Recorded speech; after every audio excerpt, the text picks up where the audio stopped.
ایک ہی بھائی نے فرمایا کہ میں یونان سے جو ابھی کال کی تھی کہ دکان پہ کام کرتا ہوں اور ڈیلیوری کا میرا کام ہے، دکان سے سامان پہنچاتا ہوں، اس میں شراب بھی ہوتی ہے،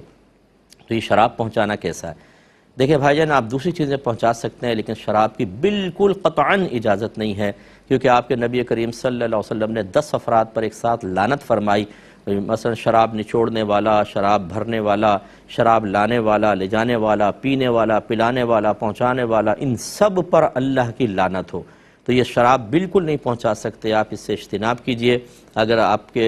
کی اپنی دکان ہے تو بہتر یہ ہے غیر مسلم لڑکا رکھ لیں اور یہ شراب کی ترسیل کا معاملہ اس کے سپرد کر دیں، وہ لائے لے جائے، اسی کے حوالے کریں، یہ ٹھیکہ یعنی اس کو دے دیں، کیونکہ بعض وقت ایسا ہوتا ہے کہ سپر مارکیٹ ہوتی ہے، اگر اس میں بعض چیزیں غیر مسلمین کے لیے نہ رکھی جائیں تو گاہک ہی نہیں آتا، وہ کہتا ہے فلاں چیز نہیں، اب ایک چیز یہاں سے لوں اور 2 چیزیں وہاں سے، تو وہ چھوڑ کے چلے جاتے ہیں۔ ایسی صورت میں ایک کاؤنٹر بنا لیں، وہ کسی غیر مسلم کے حوالے